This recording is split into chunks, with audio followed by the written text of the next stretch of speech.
الحمد لله نحمده ونستعينه ونستغفره ونعوذ بالله من شرور أنفسنا ومن سيئات أعمالنا من يهده الله فلا مضل له ومن يضلله فلا هادي له وأشهد أن لا إله إلا الله وحده لا شريك له وأشهد أن محمدا عبده ورسوله أما بعد فإن خير الحديث كتاب الله وخير الهدي هدي محمد صلى الله تعالى عليه وسلم وشر الأمور محدثاتها وكل محدثة بدعة وكل بدعة ضلالة وكل ضلالة في النار رب اشرح لي صدري ويسر لي أمري واحلل عقدة من لساني يفقهوا قولي أعوذ بالله السميع العليم من الشيطان الرجيم بسم الله الرحمن الرحيم وقال ربكم ادعوني أستجب لكم إن الذين يستكبرون عن عبادتي سيدخلون جهنم داخرين. سب تعریفیں اللہ رب العالمین کے لیے ہیں. بے شمار درود و سلام نبی کے اقدس حضرت محمد الرسول اللہ صلی اللہ علیہ وآلہ وسلم کی ذات گرامی پر، آپ کی آل طاہرہ اور آپ کے صحابہ اکرام پر، اور قیامت تک آپ کی فرما برداری کرنے والے ہر مسلمان پر اللہ کی کروڑوں رحمتیں ہوں. حضرات محترم، گزشتہ خطبہ جمعۃ المبارک میں قرآن و سنت کی روح سے یہ بات آپ کی گوش گزار کی گئی تھی کہ دعا اور مافوق الاسباب طریقے سے پکار یہ صرف اور صرف اللہ رب العزت کا حق ہے.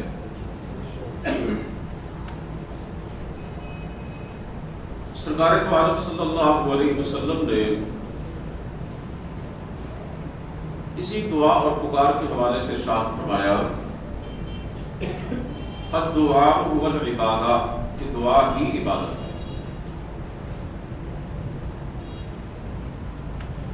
اس کے بعد آپ صلی اللہ علیہ وسلم نے قرآن کریم کی وہی آیت تلاوت فرمائی جو ابھی میں نے آپ کے سامنے تلاوت کرنے کی سعادت حاصل کی. اللہ ارشاد فرماتے ہیں وقال ربكم ادعوني استجب لكم، اور لوگوں تمہارا رب کہتا ہے کہ مجھ سے مانگو، مجھے پکارو، مجھ سے دعا کرو، میں تمہاری پکار اور دعا کو قبول کروں گا. ان الذين يستكبرون عن عبادتي سيدخلون جهنم داخرين، اور جو لوگ میری عبادت سے تکبر کرتے ہیں وہ ذلیل ہو کر جہنم کے اندر داخل ہوں گے. اس آیت مبارکہ کے پہلے حصے میں اللہ تعالیٰ نے ارشاد فرمایا ادعونی، کہ مجھے پکارو، مجھ سے دعا کرو. اور اس آیت مبارکہ کے اگلے حصے میں ارشاد فرمایا ان الذین یستکبرون عن عبادتی، جو لوگ میری عبادت سے تکبر کرتے ہیں. یہ نہیں فرمایا ان الذین یستکبرون عن دعائی کہ جو لوگ میری بارگاہ میں دعا کرنے سے تکبر کرتے، مجھ سے مانگتے نہیں، بلکہ دعا کی بجائے عبادت کا لفظ استعمال فرمایا اور دنیا والوں کو یہ بتلایا کہ دعا ہی اصل میں عبادت ہے۔ رسول کریم صلی اللہ علیہ وسلم کا وہ فرمان عالی شان بھی میں نے آپ کو سنایا تھا، آپ کو یاد بھی ہوگا کہ الدعاء مخ العبادات، دعا عبادت کا مغز اور نچوڑ ہے۔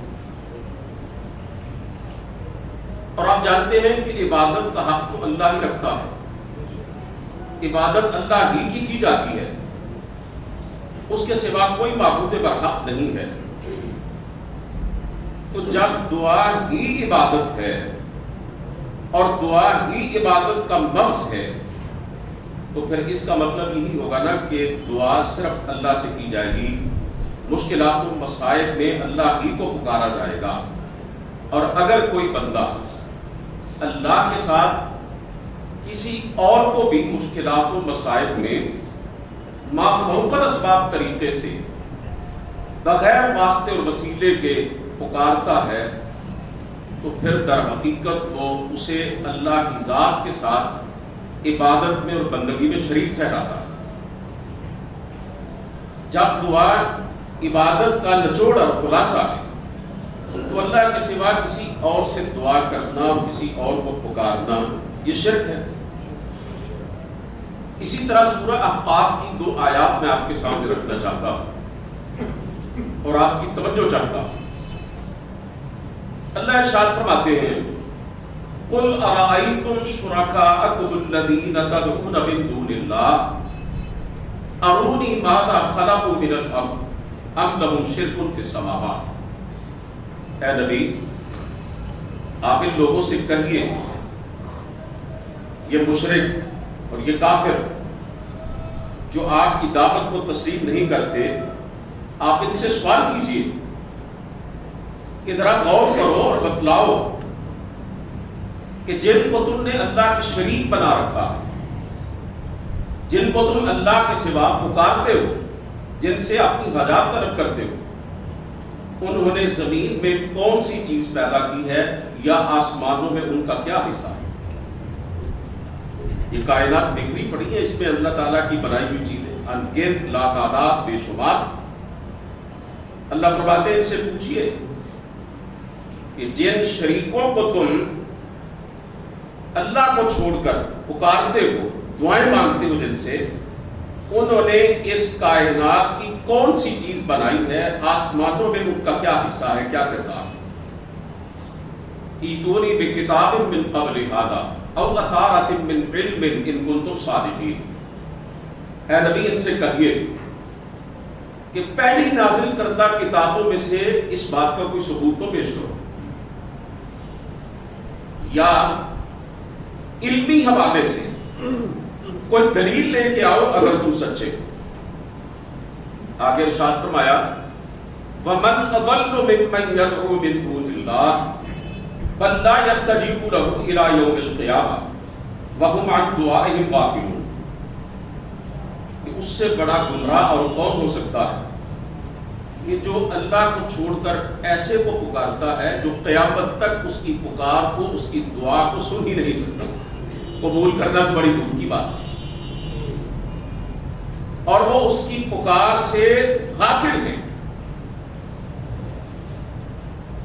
اللہ رب العزت نے پھر اس کے بعد روز قیامت کا ایک منظر کھینچا،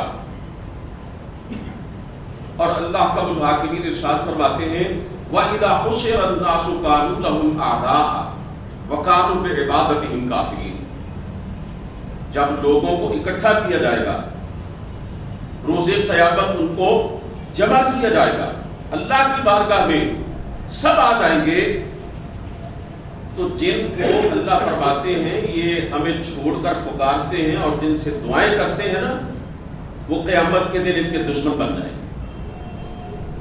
وَقَالُوا بِعِبَادَتِهِمْ كَافِرِينَ، اور ان کی عبادت سے انکار کر دیں گے۔ ان آیات بینات میں بھی اللہ رب العزت نے پہلے دعا کا تذکرہ فرمایا، پھر اسی دعا کو عبادت قرار دیا اور فرمایا کہ مجھے چھوڑ کر جن کو بھی پکارا جاتا ہے، جن سے بھی دعائیں کی جاتی ہیں، جن سے بھی حاجت روائی اور مشکل کشائی کا تعلق قائم کیا جاتا ہے، قیامت کے دن وہ پکارنے والوں اور مانگنے والوں کے مخالف ہو جائیں گے اور کہیں گے یا اللہ ہم نے ان سے نہیں کہا تھا کہ اللہ کو چھوڑ کر ہمیں اپنا معبود بنا لو، اور اللہ کو چھوڑ کر ہم سے تم مانگنا شروع کر دو اور اپنی حاجات و ضروریات طلب کرنا شروع کر دو۔ اللہ فرماتے ہیں وہ ان کی دعا سے اور ان کی عبادت سے انکار کر دیں گے۔ سورہ رات میں اللہ تعالیٰ نے ارشاد فرمایا لہو دعوت الحق، سچی پکار اسی کے لیے، دعا اسی مالک سے ہی کی جا سکتی ہے۔ غائبانہ استمداد کے لیے، استعانت کے لیے اسی کو ندا دی جا سکتی ہے۔ مشکلات و مسائل میں اسی کی دعائی کی جا سکتی ہے، اسی کے سامنے اپنا درد دل بیان کیا جا سکتا ہے۔ آگے فرمایا والذین یدعون من دونہ لا یستجیبون لهم بشیء الا کباسط کفیہ الی الماء لیبلغ فاہ وما هو ببالغہ۔ اللہ فرماتے ہیں کہ جو لوگ ہمیں چھوڑ کر اوروں کو پکارتے ہیں، اوروں سے اپنی حاجات مانگتے ہیں، وہ ان کی پکار کو ذرہ برابر بھی قبول نہیں کر سکتے، انہیں کچھ دے ہی نہیں سکتے، ان کی دعا کو پہنچ ہی نہیں سکتے۔ اللہ فرماتے ہیں ہمارے علاوہ کسی اور کا دعاؤں کا سننا اور قبول کرنا یہ اسی طرح ناممکن ہے کہ جیسے کوئی شخص پانی کی طرف ہاتھ بڑھا کے کہے کہ پانی خود بخود اس کے منہ تک آ جائے۔ اللہ فرماتے ہیں ایسا ہو نہیں سکتا، کیونکہ جس کو پیاس لگی ہے اسے پانی کا برتن اٹھا کے اپنے منہ کے ساتھ لگانا پڑے گا، جیسے پانی کا خود بخود ہونٹوں تک آنا ناممکن ہے۔ اللہ فرماتے ہیں اسی طرح یہ بات ناممکن ہے کہ ہمارے سوا کوئی لوگوں کی پکار اور دعا کو سن سکے اور قبول کر سکے۔ ذرا غور کیجئے قرآن کریم کے الفاظ پر۔ اب بعض لوگ یہ کہتے ہیں کہ قرآن کریم کے اندر اللہ رب العزت نے بتوں کی مذمت کے حوالے سے جو آیات نازل فرمائی ہے، وہ آیات آج کل اطلاق ان کا کیا جاتا ہے انبیاء پر، اولیاء پر، نیک لوگوں پر۔ جب ہم ان کو پکارتے ہیں اور ان سے اپنی حاجات و ضروریات طلب کرتے ہیں تو پھر ہمیں قرآن کریم کی آیات سنائی جاتی ہے، حالانکہ یہ تو بتوں کے بارے میں۔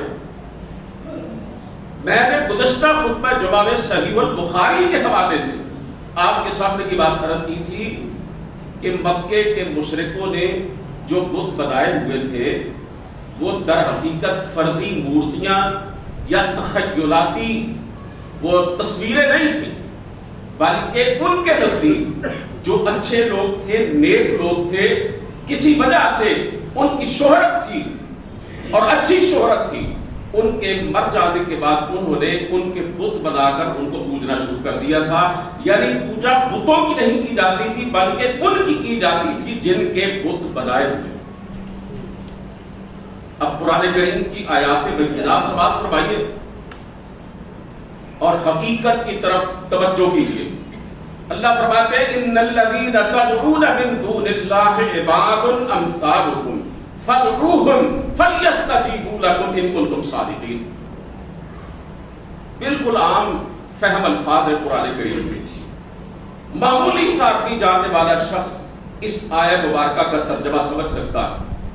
اللہ فرماتے ہیں ان الذین تدعون من دون اللہ عباد امثالکم، جو لوگ اللہ کو چھوڑ کر اپنے جیسے بندوں کو پکارتے ہیں۔ کہاں گئے بت؟ سیدھے سادے الفاظ میں قرآن کریم بتا نہیں رہا کہ اپنے جیسے انسانوں کو اپنا حاجت روا اور مشکل کشا سمجھ کر، اپنا داتا اور دستگیر سمجھ کر پکارتے ہیں۔ اللہ فرماتے ہیں جو اپنے جیسے انسانوں کو پکارتے ہیں فادعوہم، پکارے ان کو، فلیستجیبوا لکم، پھر چاہیے نا کہ آگے سے جواب بھی آئے۔ ان کنتم صادقین، اللہ فرماتے ہیں اگر سچے ہو تو ذرا بتلاؤ.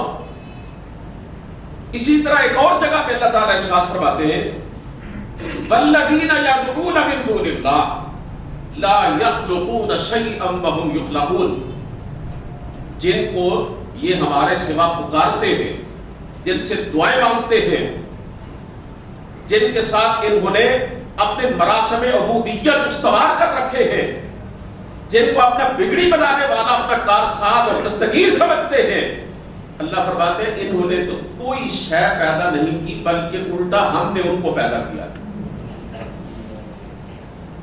میرے بھائیوں، یہ بات کون سا ان پڑھ سے ان پڑھ آدمی ہے جس کو معلوم نہیں ہے اور جو یہ جانتا نہیں ہے کہ اس پوری کائنات اور اس کے اندر جتنی بھی مخلوقات ہیں ان سب کا پیدا کرنے والا اکیلا اللہ ہے. خالق صرف وہ ہے، اس کے علاوہ جو کچھ بھی ہے وہ مخلوق ہے. وہ انسان ہوں، وہ جنات ہوں، وہ فرشتے ہوں، وہ حیوانات ہوں. اللہ فرماتے ہیں جن کو پکارتے انہوں نے تو کوئی شے پیدا نہیں کی بلکہ ہم نے ان کو پیدا کیا.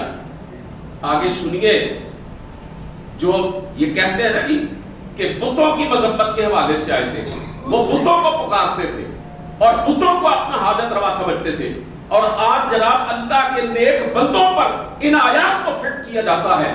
آئیے ذرا اس پروپیگنڈے کا بھی توڑ ہو جائے. اللہ فرماتے ہیں اموات غیر احیاء. جن کو پکارتے ہیں وہ فوت ہو چکے ہیں، وہ مر چکے ہیں، وہ زندہ نہیں ہے. میں عرض کرنا چاہتا ہوں، بڑے ادب سے آپ سے پوچھنا چاہتا ہوں، آپ صاحب عقل و فہم ہیں، پڑھے لکھے ہیں، کیا بتوں کا موت اور زندگی سے کوئی تعلق ہے؟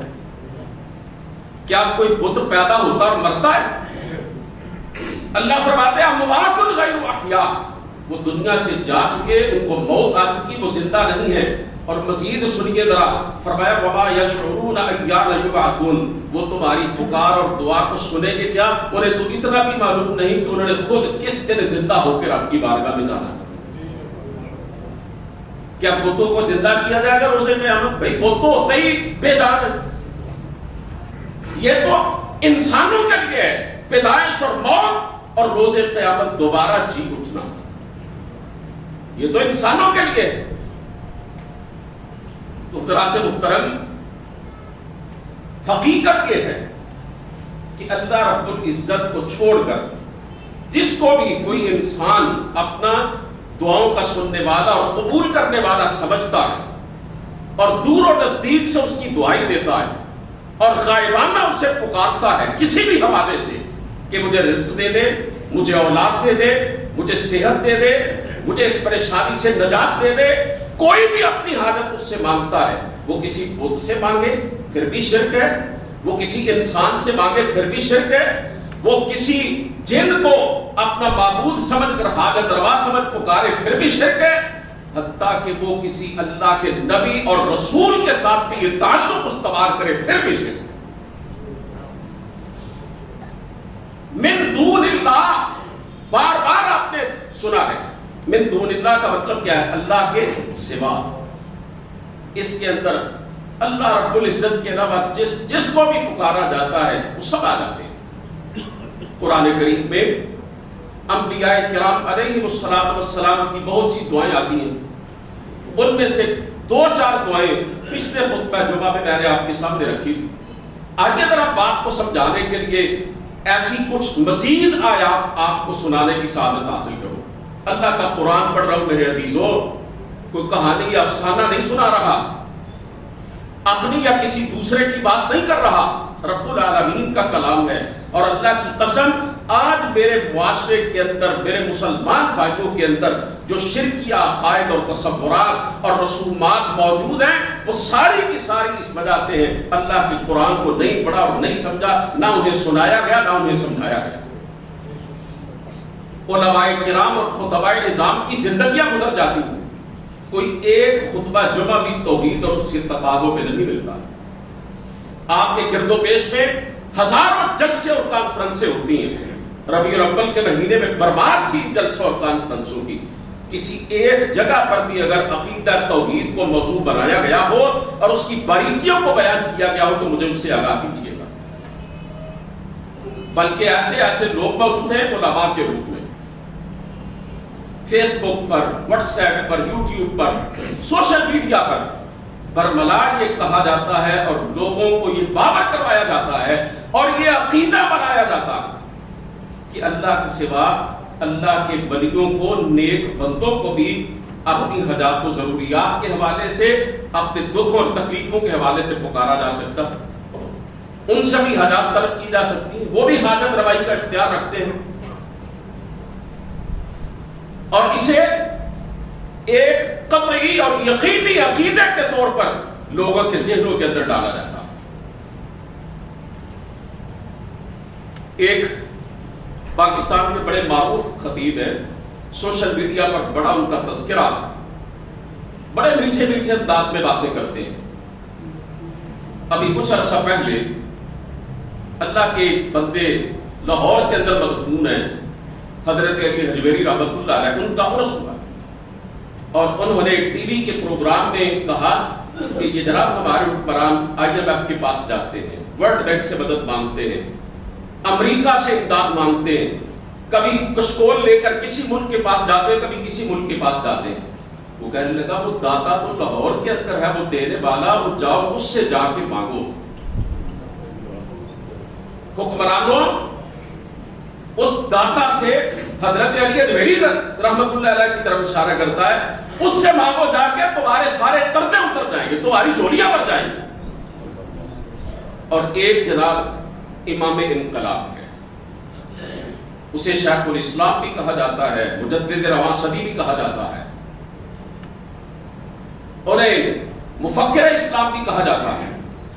میں آپ کی توجہ چاہتا ہوں، جو اس نے بات کی ہے نا، میں اسے آپ کی گہرائی تک، آپ کو اس کی گہرائی تک لے کے جانا چاہتا ہوں۔ وہ کہتا ہے کہ یہ جو اللہ کے نیک بندوں کے، اللہ کے ولیوں کے جو مزارات ہیں نا، یہ سیل ڈپو ہے۔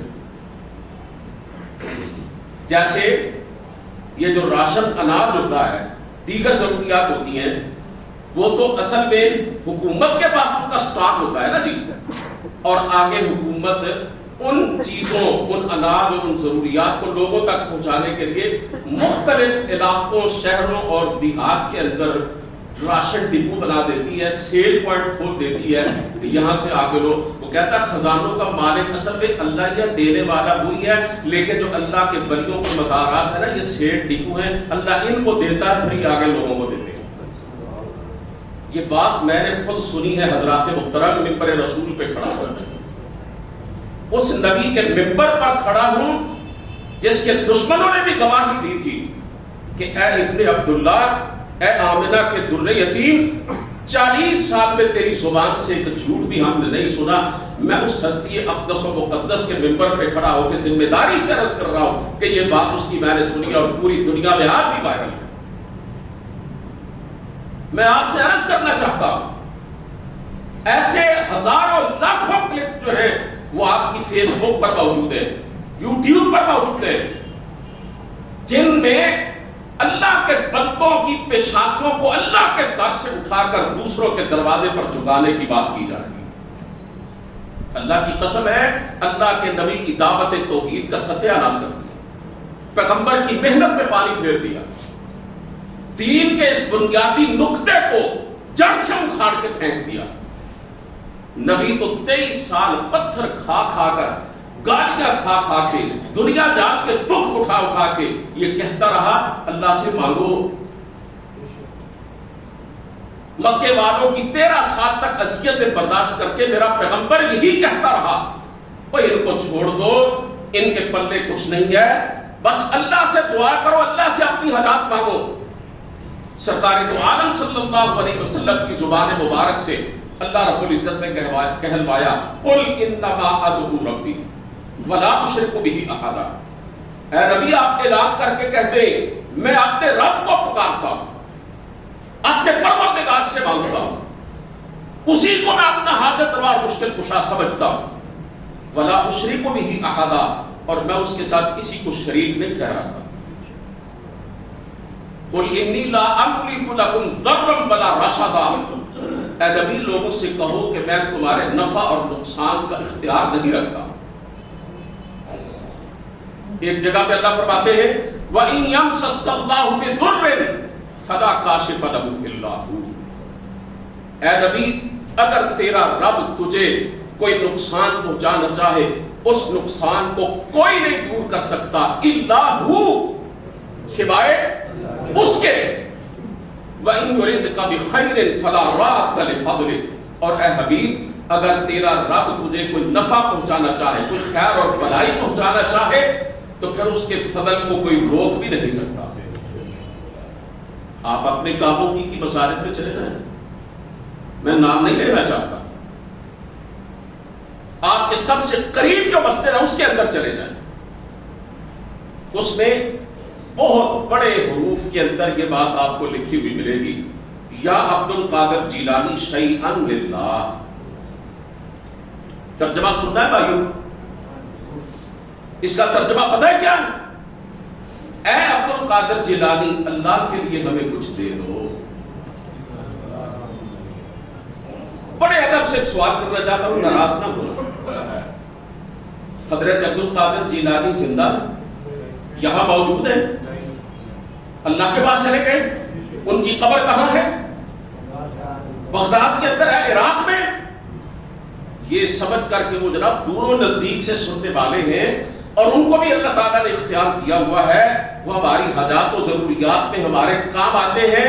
حضرت عبد القادر جیلانی کے حوالے سے یقین جانے جتنے افسانے اور جتنی کہانیاں گڑھی گئی ہیں اور لوگوں کو سنائی جا رہی ہیں نا اپنا پیٹ پالنے کے لیے، حضرت عبد القادر جیلانی نے ظالموں کا قیامت کے دن گریبان پکڑنا ہے اور ہر چیز کا اس دن نتارا ہوگا۔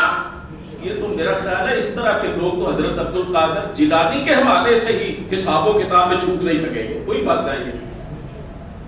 یہ جملہ کہاں لکھا ہوا ہے؟ اللہ کے گھر میں، اور اللہ کیا ارشاد فرماتے ہیں؟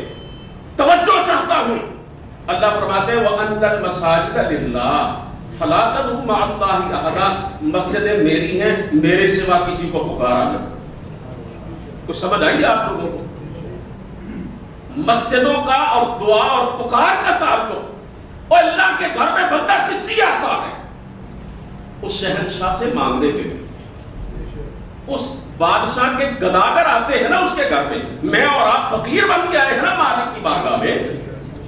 مسجدوں کی نسبت اللہ کی طرف ہے، جو اللہ کے گھر میں آتا ہے قیام کے لیے آتا ہے، رکوع کے لیے آتا ہے، سجدے کے لیے آتا ہے، دعا کے لیے آتا ہے۔ آپ نماز کا اول سے آخر تک ترجمہ پڑھ جائیں، دعا کے سوا آپ کو نماز میں کچھ اور ملے گا نہیں۔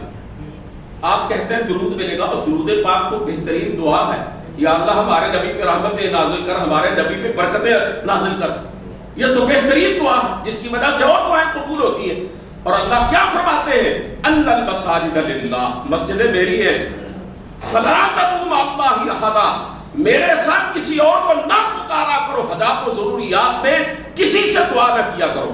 اور ادھر اللہ کے گھروں میں مسجدوں کے لکھا ہوا یا عبد القادر جیلانی شیئا للہ، حضرت عبد القادر جیلانی کو پکارا جا رہا ہے، ندا دی جا رہی ہے، ان سے مانگا جا رہا ہے۔ اور پھر یہ کہہ دیا جاتا ہے کہ جناب یہ جن کو ہم پکارتے ہیں نا اللہ کے نیک بندوں کو، ان کے ذاتی اختیارات نہیں ہیں، مستقل بذات اختیارات نہیں ہے، بلکہ اصل میں تو مالک اللہ ہے، ان کو اللہ نے عطا کیا ہوا ہے، ان کے عطائی اختیارات ہیں۔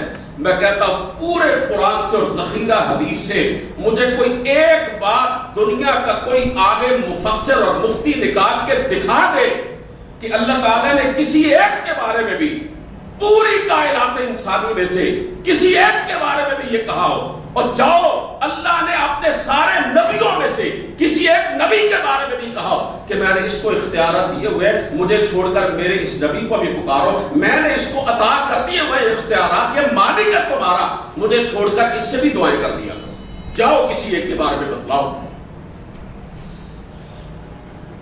آپ کو محسوس ہو رہا ہوگا کہ میرے لہجے کے اندر ایک تلخی ہے۔ حضرات محترم، یہ میں خطبہ نہیں دے رہا، یہ میرے دل کا درد ہے جو میں آپ کے سامنے بیان کر رہا ہوں۔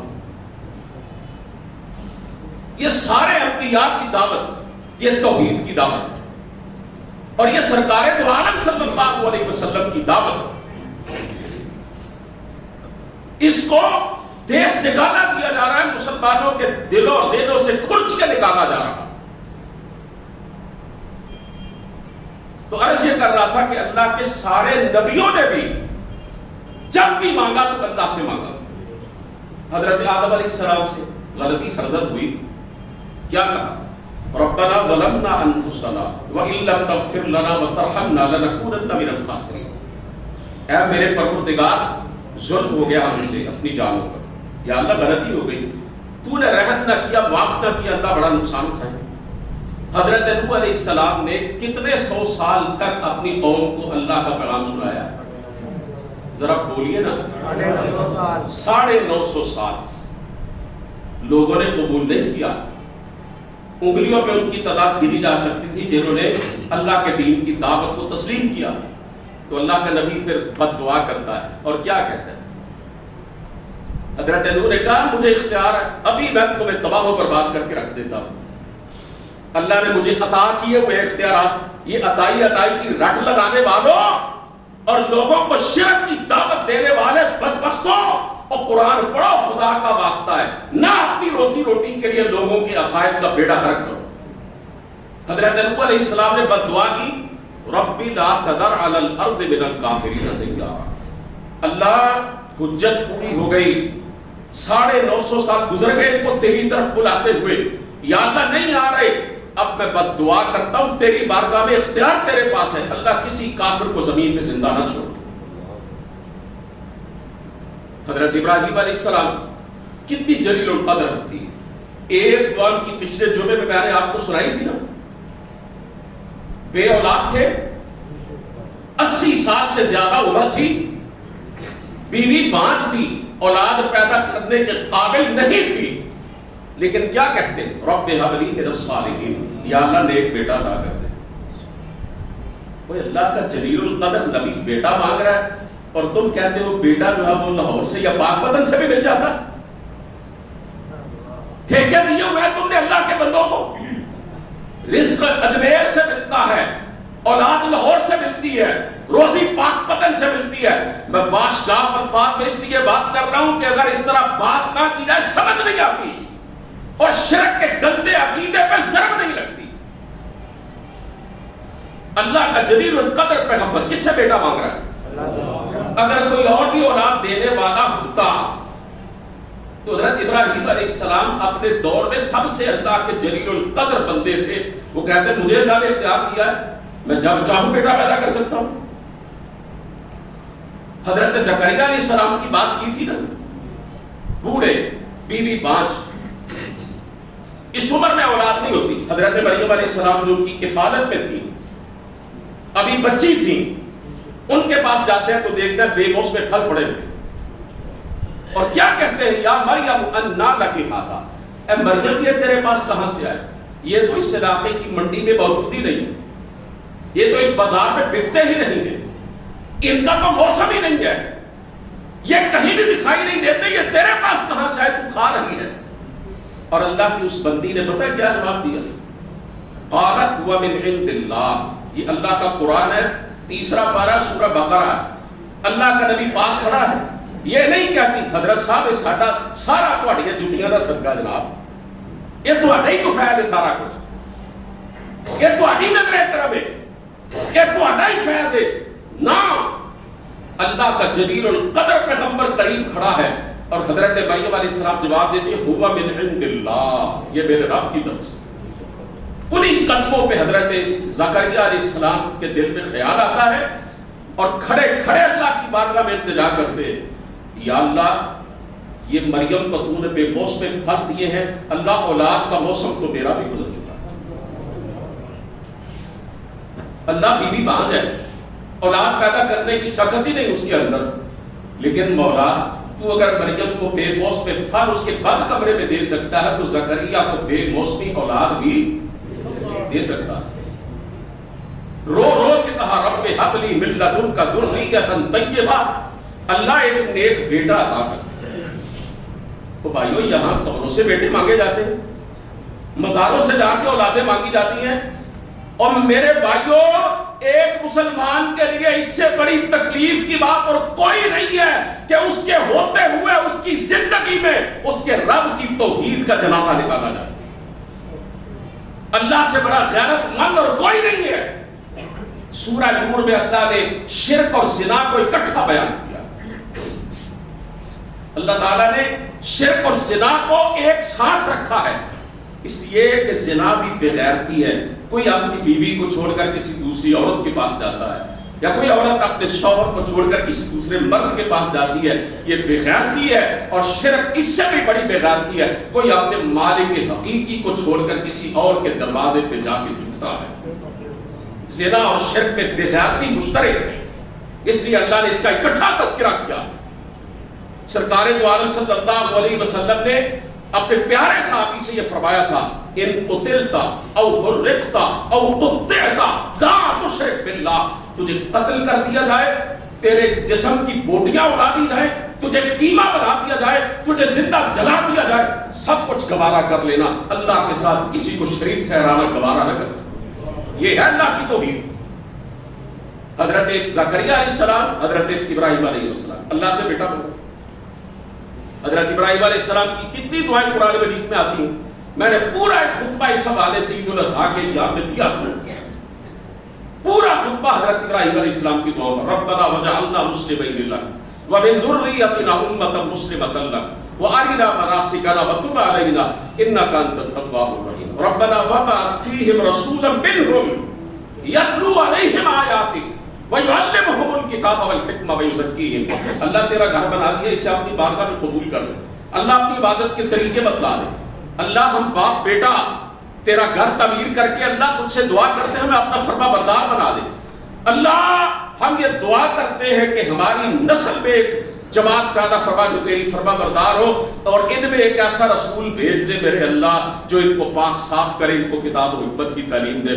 میں اب قربان جاؤں، حضرت ابراہیم علیہ السلام نے جو دعائیں کی انہی میں سے ایک دعا ربنا وابعث فیہم رسولا منہم، یہ میرے آقا و مولا حضرت محمد رسول اللہ صلی اللہ علیہ وسلم کے بارے میں تھی، اور آپ یہ کہا کرتے تھے انا دعا ابی ابراہیم، میں اپنے باپ ابراہیم کی دعا ہوں۔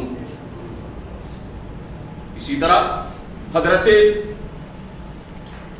موسیٰ علیہ السلام بھوکے پیاسے پردیس کا آدم، گھر سے سینکڑوں میل دور، کوئی پرسانے ہاتھ نہیں، اجنبی مسافر، بڑی شدت کی بھوک لگی ہے، اور اللہ کا نبی اللہ سے کھانا مانگتا ہے۔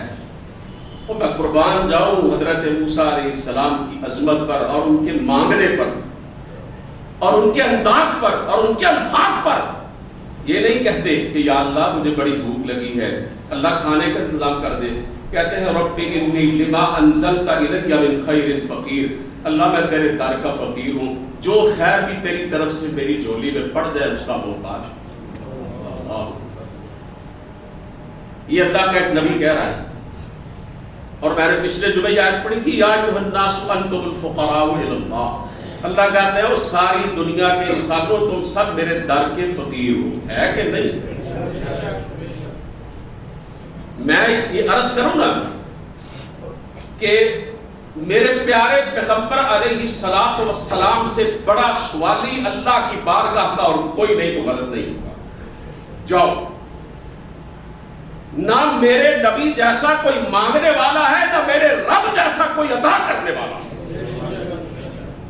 روز قیامت آپ صلی اللہ علیہ وسلم نے فرمایا نا کہ میں اللہ کی بارگاہ میں سجدے میں گر پڑوں گا، اللہ کی حمد بیان کروں گا، وہ کلمات اللہ اسی وقت میرے دل میں ڈالے گا۔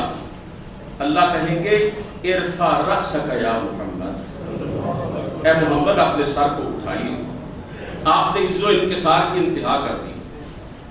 سل تعطا، مانگو عطا کیا جائے گا۔ اللہ نے دنیا میں بھی اپنے نبی کا منصب یہی رکھا، اے نبی مانگنا تو نے ہے، دینا میں نے ہے۔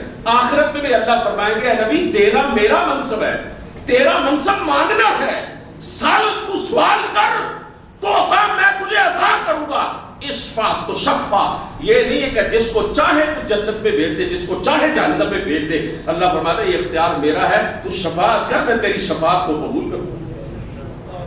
وہ کہتے ہیں اختیار دیے ہوئے ذاتی اور عطائی کے جھگڑوں میں ڈال کر لوگوں کی پیشانیوں کو اللہ کے دروازے سے اٹھا کر غیروں کے دروازے پر جھکانے والے بے شرموں، کچھ تو خدا کا خوف کرو، عقیدہ توحید کی دھجیاں اڑاتے ہوئے کچھ تو خیال کرو۔ اسی طرح عزیزان محترم حضرت موسیٰ علیہ السلام اللہ نے نبوت دے دی، سامنے بڑا ظالم جابر دشمن تھا فرعون۔ حضرت موسیٰ علیہ السلام دعا کرتے رب اشرح لی صدری ویسر لی امری واحلل عقدۃ من لسانی یفقهوا قولی واجعل لی وزیرا من اہلی ہارون اخی اشدد بہ اذری واشرکہ فی امری۔ نبوت کا بوجھ کندھوں پہ آن پڑا ہے نا جی۔ جیسے آپ کسی اپنے بیٹے سے کہے نا کوئی یہ کام کر دو، وہ بڑا مشکل کام ہے، تو وہ کہتا ہے نا کہ میرے ساتھ اس چھوٹے کو بھی ذرا بھیج دے۔ اللہ کی بارگاہ میں ایسی ہی دعا کر، یا اللہ میرا سینہ کھول دے، اللہ میرا کام آسان کر دے۔ وہ بات کو سمجھو میرے عزیزو، اللہ کا نبی اپنے دور کا سب سے برگزیدہ اللہ کا بندہ، اور دنیا کے سارے ولی جمع ہو جائیں میرے ایک نبی کی شان کا مقابلہ نہیں کر سکتے۔ وہ اللہ کا پیغمبر کیا کہتا ہے؟ یسر لی امری، میرا کام آسان کر دے۔ آسانیاں پیدا کرنے والا نبی اللہ کا دعا کرتے ہوئے کہہ رہا ہے یا اللہ کوئی مشکل کو ڈال نہیں سکتا، تجھ سے دعا کرتا ہوں میرے کام آسان کر دے اللہ۔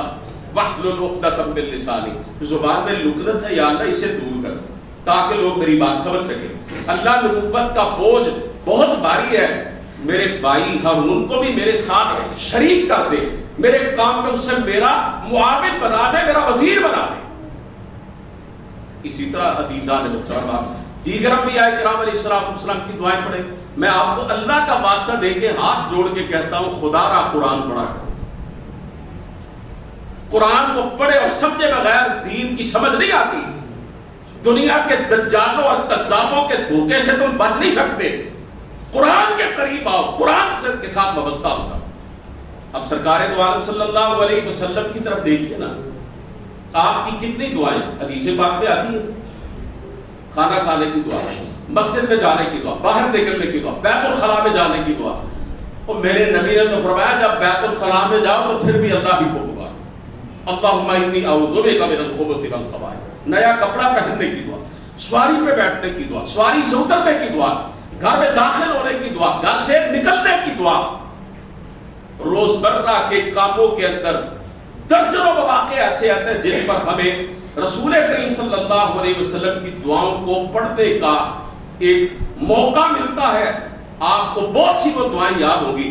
میں خدا کا واسطہ دے کے کہتا ہوں نبی کی دعائیں بتائی ہوئی 20 اور سینکڑوں دعاؤں کے اندر اللہ کے سوا کسی اور سے مانگا گیا ہے؟ قرآن پڑھو رب ربے کی صدائیں، ربنا ربنا کی پکارے، اللہ کے رسول کی دعائیں پڑھو، حدیث پاک میں اللہم اللہم کی التجائیں ہیں، ہر موقع پر اللہ ہی سے مانگا ہے۔ غزوہ بدر کی بات کریں، غزوہ بدر کی بات، آج جب فلسطینیوں کی طرف دیکھتے ہیں نا تو یقین جانے بالکل رسول کریم صلی اللہ علیہ وسلم کا چھوڑا ہوا نمونہ جو غزوہ بدر کے موقع پر آپ نے پیش کیا تھا نا، ساری رات رو رو کر۔ اللہ کے نبی کے پاس اختیار ہوتا تو اللہ یوں آپ اللہ سے رو رو کے ساری رات دعائیں کرتے رہتے تڑپ تڑپ کے۔ کیا کہا؟ یا اللہ یہ مٹھی بھر کے 313 یہ میرے جان باز ہیں، اگر آپ یہ ہلاک ہو گئے تو پھر قیامت تک تیرا نام لینے والا کوئی نہ، صرف یہ جملہ بار بار دہراتے رہے۔ اور آپ کی کیفیت یہ تھی، حضرت ابوبکر صدیق رضی اللہ تعالیٰ عنہ آپ کی حالت زار کو دیکھ کے رو پڑے اور کہنے لگے یا رسول اللہ بس کیجئے، آپ نے تو اللہ کی بارگاہ میں الہام و زاری کی انتہا کر دی۔ ترس آتا تھا لوگوں کو اللہ کے رسول کی کیفیت دیکھ کر، اس طرح آپ اللہ سے مانگ رہے ہیں۔ اور اللہ کا نبی رو رو کے اللہ سے مانگے، اور اس کی امت کے لوگوں کو کہا جائے اللہ کو چھوڑ کر قبر و مزاروں سے جا کے مانگو۔ کبھی غور کیا آپ نے اللہ کے نیک بندے جن کو سمجھا جاتا ان کی قبروں پہ ہجوم کیوں ہے؟ ان کے مزاروں پر ٹھٹ کے ٹھٹ کیوں ہے؟ مسجد خالی ہے، مزار آباد کیوں ہے؟ اس لیے کہ دنیا پرست علماء نے لوگوں کے ذہنوں میں یہ بات ڈال دی ہے کہ بھائی ہم جن کے بارے میں کہتے ہیں نا ان کے مزاروں پر ان کے دروں پہ جا کے مانگو تو وہاں سے بھی سب کچھ مل جائے گا، وہ اللہ کے پیارے ہیں، تم بڑے گنہگار ہو، اللہ تمہاری قبول نہیں کر سکتا، جاؤ ان سے جا کے مانگو، وہ تمہاری مانگیں پوری کر کے تمہیں دے گے۔ زہر سے بھی زیادہ خطرناک شرک کے زہریلے انجیکشن، مہلے کے انجیکشن لگائے جا رہے ہیں اس قوم کو۔ سرکار دو عالم صلی اللہ علیہ وسلم کی دعائیں اللہ سے پکارا، اللہ ہی سے پکارا۔ اب میں آپ کے سامنے صرف ایک حدیث پاک رکھنا چاہتا ہوں۔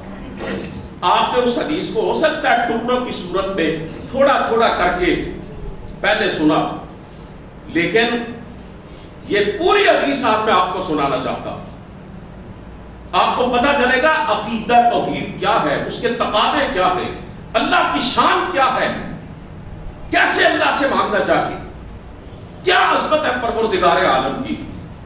قرآن کریم کی سب سے عظیم آیت کون سی ہے جی؟ آیت الکرسی۔ یہ جو حدیث میں آپ کو سنانے جا رہا ہوں اسے حدیثوں کی آیت الکرسی کہا جاتا ہے۔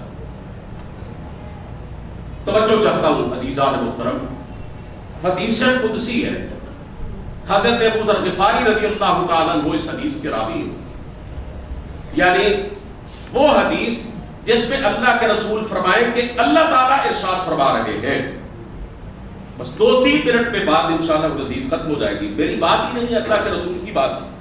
اللہ ارشاد فرماتے ہیں، یا عبادی انی حرمت الظلم علی نفسی وجعلتہ بینکم محرما فلا تظالموا۔ اے میرے بندو، میں نے اپنے آپ پر یہ حرام کر لیا ہے کہ میں کسی پر ظلم کروں، اس لیے تم بھی ایک دوسرے پر ظلم نہ کیا۔ آگے فرمایا، یا عبادی کلکم ضال الا من ہدیت۔ اے میرے بندو، تم میں سے ہر ایک گمراہ ہے سوائے اس کے جسے میں ہدایت دوں۔ کون فرما رہا ہے؟ پھر بولے اللہ۔ تم میں سے ہر کوئی گمراہ ہے سوائے اس کے جسے میں ہدایت دوں۔ فاستہدونی اہدکم، اس لیے مجھ سے ہدایت مانگا کرو، میں تمہیں ہدایت دوں گا۔ آگے فرمایا، یا عبادی کلکم جائع الا من اطعمت۔ اے میرے بندو، تم سب بھوکے ہو سوائے اس کے جسے میں کھلاؤں۔ فاستطعمونی اطعمکم، اس لیے مجھ سے کھانا مانگا کرو، مجھ سے رزق مانگا کرو، میں تمہیں کھلاؤں گا۔ کھانا کھانے کے بعد کون سی مصنون دعا؟ الحمدللہ الذی اطعمنا وسقانا وجعلنا من المسلمین۔ یا اللہ تیرا شکر ہے تو نے ہمیں کھانا کھلایا اور پانی پلایا۔ اللہ فرماتے ہیں تم میں سے ہر کوئی بھوکا ہے کہ نہیں؟ ہر ایک بھوکا۔ کون کھلاتا ہے؟ اللہ فرماتے ہیں اس لیے مانگا بھی مجھ سے کرو، میں تمہیں کھلاؤں گا۔ آگے فرمایا، یا عبادی کلکم عار الا من کسوت فاستکسونی اکسکم۔ اے میرے بندو، تم سب ننگے ہو سوائے اس کے جس کو میں پہناؤں، مجھ سے مانگا کرو لباس، میں تمہیں کپڑے عطا کروں گا۔ آگے فرمایا، یا عبادی انکم تخطئون باللیل والنہار وانا اغفر الذنوب جميعا فاستغفرونی اغفر لکم۔ اے میرے بندو، تم دن رات گناہ کرتے ہو، بالکل حقیقی بات ہے، تم دن رات گناہ کرتے ہو، میں تمام گناہوں کو معاف کرنے والا ہوں، تم مجھ سے گناہوں کی بخشش طلب کیا کرو، میں تمہیں معاف کروں گا۔ یہ اللہ خود ارشاد فرما رہے ہیں۔ اس کے بعد حدیث پاک میں آتا ہے کہ اللہ تعالیٰ فرماتے ہیں، یا عبادی انکم لن تبلغوا ضرری فتضرونی۔ تم میرے نقصان کو نہیں پہنچ سکتے، مجھے کوئی نقصان پہنچا سکو۔ ولن تبلغوا نفعی فتنفعونی، مجھے تم کوئی نفع بھی نہیں پہنچا سکتے، تمہارے بس میں نہیں ہے کہ میرا کوئی فائدہ کر سکو۔ آگے بڑے قیمتی الفاظ ہیں، بڑے ایمان افروز الفاظ ہیں۔ فرمایا، یا عبادی لو ان اولکم وآخرکم وانسکم وجنکم کانوا علی اتقى قلب رجل واحد منکم ما زاد ذلک فی ملکی شیئا۔ اللہ فرماتے ہیں، اے جنوں اور انسانوں، اگر تم سب اگلے پچھلے اکٹھے ہو جاؤ اور تمہارے دل میرے سب سے زیادہ متقی اور پرہیزگار انسان کے دل جیسے ہو جائے، میری سلطنت اور بادشاہت میں ذرہ برابر بھی اضافہ نہیں کرو گے، اپنا ہی فائدہ کرو۔ اور اگلے الفاظ سنیے، یا عبادی لو ان اولکم وآخرکم وانسکم وجنکم کانوا علی افجر قلب رجل واحد منکم ما نقص ذلک من ملکی شیئا۔ اور اللہ فرماتے ہیں اے انسانوں اور جنوں، وہ سارے اگلے اور پچھلے سن لے، جو دنیا سے جا چکے، جو آنے والے ہیں، وہ سب سن لے۔ اگر تم سب اس انسان کی طرح ہو جاؤ جو دنیا میں میرا سب سے بڑا نافرمان اور باغی انسان ہے، فرمایا میری بادشاہت کے اندر ذرہ برابر بھی کمی نہیں لا سکتی۔ یہ اللہ کی بے نیازی ہے۔ کہتے ہیں نا اللہ الصمد، اللہ بے نیاز ہے۔ کیا مطلب ہے؟ اسے کسی کی مجبوری نہیں ہے، اسے کوئی حاجت اور ضرورت درپیش نہیں ہے۔ اس کے بعد حدیث پاک کے الفاظ ہیں، آج کے موضوع سے جو خاص طور پر الفاظ تعلق رکھتے ہیں، ذرا سماعت فرمائیے۔ اللہ ارشاد فرما رہے ہیں، یا عبادی لو ان اولکم وآخرکم وانسکم وجنکم قاموا فی صعید واحد فسألونی فآتیت کل انسان مسألۃ ما نقص ذلک مما عندی الا کما ینقص المخیط اذا ادخل البحر۔ اللہ فرماتے ہیں اے انسانوں اور جنوں، اگر تم سب اگلے پچھلے ایک میدان میں جمع ہو جاؤ اور مجھ سے مانگنا شروع کر دو، کوئی کہے یا اللہ مجھے یہ چاہیے، کوئی کہے یہ چاہیے، اللہ فرماتے ہیں تم سب کو میں جو مانگتے ہو وہ عطا کر دوں، میرے خزانوں میں صرف اتنی کمی آئے گی جتنا سوئی کو سمندر کے اندر ڈبویا جائے تو اس کے پانی میں کمی آتی ہے، اس سے زیادہ نہیں آئے گی۔ خزانے کا کون رکھتا ہے؟ خزانے مالک کون ہے؟ خزانوں عطا کرنے والا کون ہے؟ حدیث قدسی پیش کر رہا، کوئی گپ نہیں مار رہا، کوئی افسانہ نہیں سنا رہا۔ اس کے بعد حدیث پاک کے الفاظ ہیں، یا عبادی انما ہی اعمالکم احصیھا لکم، اے میرے بندو یہ تو میرے اعمال ہیں جو یہ تمہارے اعمال ہیں جو میں شمار کرتا رہتا ہوں، ثم اوفیکم ایہا، پھر میں تمہیں اس کا پورا بدلہ دوں گا۔ فمن وجد خیرا فلیحمد اللہ، تو جسے اپنے اعمال کا اچھا نتیجہ ملے وہ الحمدللہ کہے، اللہ کی تعریف کرے۔ ومن وجد غیر ذلک فلا یلومن الا نفسہ، اور جسے برا نتیجہ ملے وہ صرف ملامت کرے تو اپنے آپ کو، کسی اور کو نہیں۔ میں آپ سے اللہ کا واسطہ دے کر پوچھنا چاہتا ہوں، یہ حدیث قدسی زندگی میں پہلی مرتبہ مکمل طور پر میں نے جمعے کے خطبے میں منبر پہ کھڑے ہو کے سنانے کی سعادت حاصل کی ہے، اور آپ نے بھی یقیناً تو نہیں، میں کہتا سب نے تو نہیں، لیکن آپ میں سے زیادہ تر نے بھی یہ پوری حدیث پہلی دفعہ سماعت فرمائی ہو۔ میں آپ سے پوچھنا چاہتا ہوں، کیا یہ حدیث سننے کے بعد اللہ کے سوا کسی اور کو بندہ مشکلات و مسائل میں پکار سکتا ہے، دعا کر سکتا ہے، کسی اور کو مالک و مختار سمجھ سکتا ہے؟ اب آئیے ذرا تھوڑا سا آپ بھی میرے ساتھ شریک ہونا۔ بہت سے خطیب ہوتے ہیں، آدھی تقریر خود کرتے ہیں، آدھی لوگوں سے کرواتے ہیں، اور بولو او اونچی بولو، حالے آواز نہیں آئی اور اونچی بولو، بڑی بڑی گپیں مار کے کہتے ہیں کہو سبحان اللہ۔ میں آپ سے یہ بات عرض کرنا چاہتا ہوں، عقیدہ توحید کا یہ تقاضا ہے، ذرا بول کے بتائیے گا، مشکلات و مسائل میں کام آنے والا کون ہے؟ بگڑی بنانے والا کون ہے؟ دعاؤں کی قبولیت کا اختیار رکھنے والا کون ہے؟ اولاد دینے والا کون ہے؟ رزق دینے والا کون ہے؟ پریشانیاں دور کرنے والا کون ہے؟ صحت دینے والا کون ہے؟ عزت و ذلت کا مالک کون ہے؟ نفع اور نقصان کس کی ہاتھ میں ہے؟ کارساز اور دستگیر کون ہے؟ علام الغیوب کون ہے؟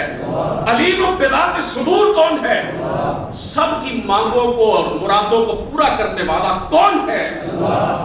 بس پھر اس پہ ساری زندگی استقامت اختیار کیجئے گا۔ مسائل بہت ہیں، پریشانیاں بہت ہیں، انفرادی طور پر بھی اور اجتماعی طور پر بھی۔